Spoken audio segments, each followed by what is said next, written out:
नमस्कार बच्चों, हमने पहली वीडियो में अब तक समझा था उन्होंने किस चीज़ को महत्व दिया है, प्रेम को महत्व दिया है। अब आप देखिए, लोक जीवन के तत्वों से प्रेरित, लोक जीवन, लोक का मतलब ये जो समाज है हमारा, उसके तत्वों से प्रेरित ललित की रचनाओं में तत्कालीन, अब इसमें समझ सकते हैं आप तत्कालीन शब्द कैसे बना, आप कोई बताएगा? आप देखेंगे तत् जमा काल जमा ईन, आप ध्यान से देखिए, तत् जमा काल जमा ईन, तत् इसमें उपसर्ग है, काल मूल शब्द है, ईन प्रत्यय है। तत्कालीन का मतलब उस समय की। पंडिताऊ भाषा, पंडिताऊ भाषा जब आप देखते हो पंडित जी मंत्र पढ़ते हैं, श्लोक पढ़ते हैं तो आप बड़े ऊबने लगते हैं, मतलब आपको समझ नहीं आ रहा था संस्कृत में जब वो बोल रहे होते हैं, हिंदी में तो फिर भी समझ आ जाता है। तो उस समय जो भाषा थी पंडिताऊ भाषा संस्कृत थी और दरबार के बोझ से दबी फारसी। भक्ति काल की बात कर रहे हैं, भक्ति काल का समय है हमारा 1400 से 1700 ईस्वी तक,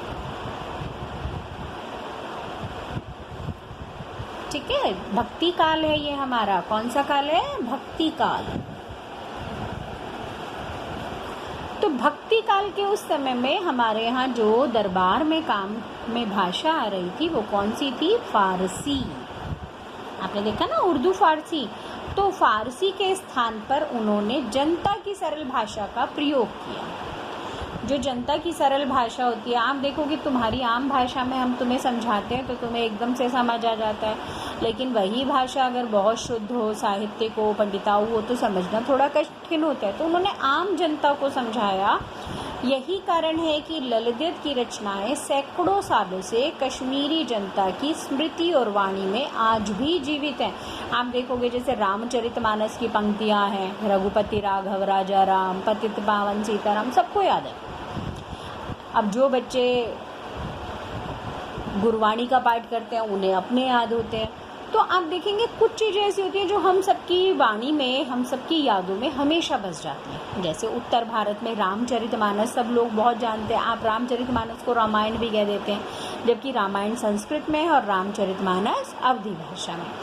तो ऐसे जो कश्मीर की जनता है, जो कश्मीर के लोग हैं, उनकी स्मृति मतलब यादों में और वाणी में, मतलब आज भी वो लोग इनको याद करते हैं, इनके वाक्यों को गाते हैं, इनसे शिक्षा लेते हैं। जैसे कबीरदास जी के दोहे आज भी लोग सब बोलते हैं, सब पढ़ते हैं, सुनते हैं, और इन सब दोहों में, वाक्यों में कुछ ना कुछ आपको एक शिक्षा मिलती है।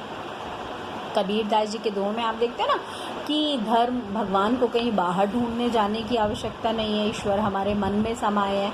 ऐसे ही ललित जो बताएंगी उसमें भी यही सब कुछ है कि धर्म आडंबर नहीं मांगता, धर्म ये नहीं कहता दिखावा करो। अब है वे आधुनिक कश्मीरी भाषा का प्रमुख स्तंभ मानी जाती है। पहले इस शब्द को समझिए, प्रमुख स्तंभ।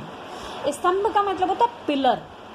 जैसे उत्तर भारत में हम देखेंगे अवधी भाषा में तुलसीदास जी का कोई मुकाबला नहीं है, सबसे बड़े तुलसीदास जी हैं। ब्रज भाषा में हम देखें तो ब्रज भाषा में सूरदास जी, रसखान, मीराबाई, इन सबके नाम आते हैं बहुत अधिक।